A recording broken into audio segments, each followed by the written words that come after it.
श्री गुरु चरण कमलेभ्यो नमः। जय श्री राधे। आज हम आप लोगों को इस वीडियो के माध्यम से बताएंगे कि गुरु पूर्णिमा किस तारीख को है और हमारे साथ हमारे प्रिय मित्र बच्चू पांडे जी महाराज हैं और ये बहुत अच्छे कर्मकांडी विद्वान ब्राह्मण हैं। तो ये हमसे कुछ प्रश्न भी करेंगे और हम उसका उत्तर भी देंगे। और हमारे साथ ये प्रश्न लेकर बहुत आए हैं पूछने के लिए। तो हम आप लोग को पहले यह बतलाएंगे कि गुरु पूर्णिमा किस तारीख को है और गुरु पूर्णिमा को क्या होता है, इस विषय में प्रश्न भी हमसे करेंगे महाराज जी और उसका हम उत्तर देंगे। तो सर्वप्रथम हम आप लोग को बतलाना चाहेंगे कि 29 तारीख को जो है दिन बुधवार पड़ रहा है। 29 जुलाई दिन बुधवार तो जो है 2026 दिन बुधवार को जो है वह गुरु पूर्णिमा पड़ रहा है। और गुरु पूर्णिमा के विषय में हम आप लोगों को बतलाएंगे। तो हमसे महाराज जी कुछ प्रश्न करेंगे। गुरु कौन है, इसके विषय में आप चर्चा कीजिए। गुरु का हमारे महाराज जी का प्रश्न यही है कि गुरु कौन है और गुरु कैसे हैं और गुरु को कैसा होना चाहिए। तो इस विषय में गुरु का अर्थ इस प्रश्न में ही छुपा हुआ है। जैसे गु का अर्थ हुआ अंधकार और रू का अर्थ माने प्रकाश, जो आपको अंधकार से प्रकाश की तरफ ले जाएगी। अपने ज्ञान के माध्यम से आपके जीवन में जितने भी अज्ञानता का अंधकार है, वह अज्ञानता का अंधकार को जो दूर करे वही गुरु है असल में। तो और गुरु 2-3 प्रकार के होते हैं। जैसे गुरु एक हम लोग प्रतिदिन विद्यालय में जाकर पढ़ते हैं, वह भी गुरु हुए।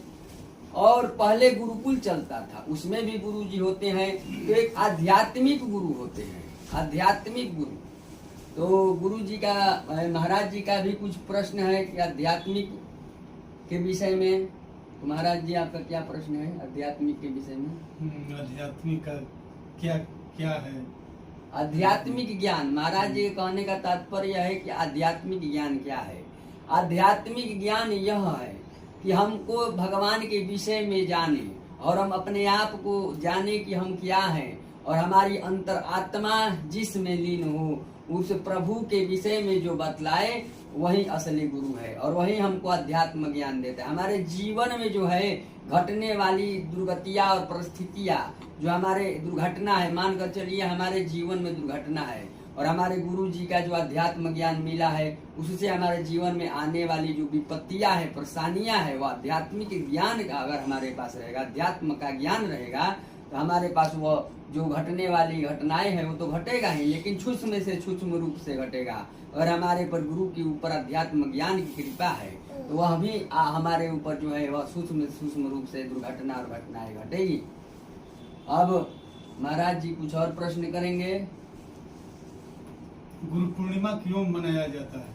गुरु पूर्णिमा इसलिए मनाया जाता है कि उस दिन जो है व्यास जी का जन्म हुआ था और व्यास जी के जयंती के उपलक्ष्य में व्यास जी का पूजा होता है और लोग अपने अपने जो है वह गुरु जो अध्यात्म ज्ञान देने वाले हमारे गुरु हैं, जो हमारे मार्गदर्शन है, हमको जीवन में मार्गदर्शक हैं। हमारे गुरु जो हैं वो हमारे मार्गदर्शक होते हैं। वह प्रत्येक प्रकार को हमको ज्ञान देते हैं कि हमको जीवन में क्या करना चाहिए, क्या नहीं करना चाहिए। इसीलिए एक दिन जो है वह गुरु के लिए समर्पित है, वह दिन है गुरु पूर्णिमा का दिन।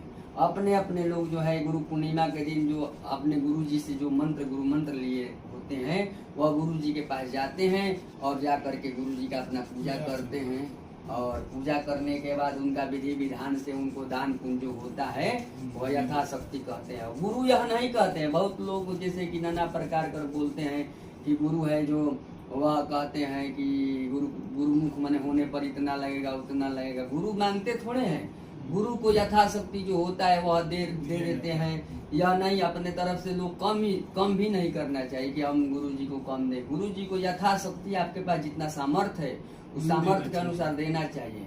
और लोग आजकल मतलब कि गुरु जी के विषय में नाना प्रकार की बातें कर रहे हैं। गुरु का बनेगा, गुरु बनवला कोनो फायदा नहीं है। आजकल नाना प्रकार के लोग बोल रहे हैं कि ये गुरु जी को थरिया चाहिए, लोटा चाहिए, हो चाहिए। मतलब ये सब अपने आप में बहस कर रहे हैं, लेकिन गुरु जी कहते थोड़े हैं कि तुम हमको यह दो वह दो। वो तो अपने सामर्थ्य के लिए तुम अपना पराचित दे रहे हो, अपने पाप दे रहे हो गुरु जी को। आप गुरु जी जो है उनके जो पापों को ले रहे हैं, पाप का हरण कर रहे हैं और अपने आशीर्वाद देते हैं। गुरु क्या चाहता है? गुरु चाहता है कि हम भले मड़ई में रहें, लेकिन हमारा जो यजमान है, हमारे जो शिष्य है, उन लोगों का महल बने। हम भले ही हाँ उगा रहे, हम भले साइकिल पर चले, लेकिन हम भले साइकिल मोटरसाइकिल पर चले, लेकिन हमारा जो शिष्य है वह स्कॉर्पियो खरीदा है, उसका बोलेरो खरीदा है। गुरु जी का यही न स्वभाव और पुरोहित का यही न स्वभाव होता है। तो अपने गुरु के विषय में जो है मिथ्या बात नहीं करना है, झूठा बात नहीं करना चाहिए। गुरु को लोभी नहीं समझना चाहिए। गुरु को जो है भगवान आकर ज्ञान हमको थोड़े देंगे, लेकिन भगवान ने गुरु इसलिए बनाया, माता पिता इसलिए बनाया, पालन पोषण करने के लिए। भगवान स्वयं थोड़े आकर के हम लोग को जन्म देंगे, लेकिन उसका आधार पर माता पिता बनाया। लेकिन भगवान हमको ज्ञान भी नहीं देंगे, अध्यात्म ज्ञान भी नहीं देंगे। इसीलिए भगवान जो है वह गुरु जी को बनाया कि गुरु जी आपको जो है मार्गदर्शक बताएंगे कि तुमको यह करने से यह फायदा होगा, यह पूजा करोगे तो यह लाभ होगा, इस प्रकार जीवन में करोगे, अपने माता पिता का सेवा करना चाहिए। कौन बतलाता है? गुरु जी बतलाते हैं। गुरु ही न संस्कार देते हैं। और सबसे बढ़िया बात यह है कि गुरु जी की बातों को जो लेकर चलता है उसको जीवन में कभी भी कष्ट नहीं होता है। ऐसे जीवन में तो राम जी को भी कष्ट हुआ, कृष्ण जी को भी कष्ट हुआ, भगवान को भी इस मनुष्य योनि में जन्म लेने के बाद कष्ट प्राप्त हुआ, थोड़ा बहुत आता रहता है। लेकिन उस कष्ट को हरण के लिए जो भगवान है वह गुरु बनाए हैं, और गुरु के शरण में जो चला जाता है उनके सभी प्रकार के जो है वह बाधाएं दूर हो जाती है। और स्वयं भगवान, एक बार क्या हुआ कि भगवान से जीव थे और गुरु जी भी थे, तो उन लोग वो कहते हैं गुरु जी की गुरु जी पर एक श्लोक जैसे चौपाई भी है कि गुरु जी पर चौपाई भी है कि गुरु गोविंद दो खड़े काको लागे पाओ, और बलहारी गुरु आप है गोविंद दियो बताए। वो जो गुरु जी कहते हैं कि गुरु जी हैं और गोविंद जी है, स्वयं भगवान है और गुरु है। भगवान कहते हैं कि गुरु जी का पहले गुण लगिए, और गुरु जी कहते हैं कि नहीं, पहले भगवान हमसे बड़े हैं। तो वही पूछता है कि गुरु गोविंद खड़े काको लागू पाओ, बलहारी गुरु आप हैं। माने कि गुरु ही है जो आपको बतलाए हैं कि ये भगवान है, दुर्गा जी है, काली जी है, भगवान है। इनका पूजा करने से अलग अलग भिन्न भिन्न देवताएं हैं, उनका नाम बतलाए हैं कि आप इनका पूजा करिएगा तो आपको ये लाभ है।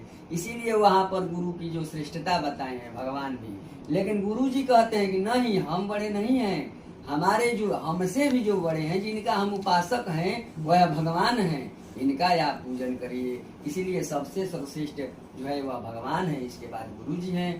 तो दोनों लोगों का पूजा करना चाहिए विधि विधान से, और भगवान का जो दिया हुआ गुरु जी का मंत्र है उसका जप करना चाहिए। और गुरु पूर्णिमा के दिन अपने गुरु जी के यहाँ जाना चाहिए, और गुरु जी के यहाँ कुछ प्रसाद भी खाना चाहिए। इससे जो है आपका जो है समस्त पापों का नाश होता है, और सबसे जो है आपके जीवन में जितने भी परिस्थितियाँ और दुख आप झेल रहे हैं वह दुखों का नाश होता है। और गुरु जी को आंख बंद करके केवल आप ध्यान मात्र कर लेते हैं तो आपके जीवन में जो है जितने भी कठिनाइयां हैं वह सब टल जाता है। अगर आप कहीं पर खतरा में पड़े हुए हैं और केवल गुरु जी का ध्यान कर लेते हैं, या भगवान गुरु जी को भगवान के स्वरूप में ध्यान करिए। यह नहीं सोचिए कि वो तो व्यक्ति है, नहीं, वह व्यक्ति नहीं, आपके लिए वह भगवान है। अगर आप उनका ध्यान करते हैं तो उस विकट से विकट परिस्थिति आप मान कर चलिए, आप परिस्थिति से जो है वह टल जाता है, और आपका जीवन में जो है वह फिर आनंदमय हो जाता है। इसी के साथ हम इस वीडियो को विराम करते हैं।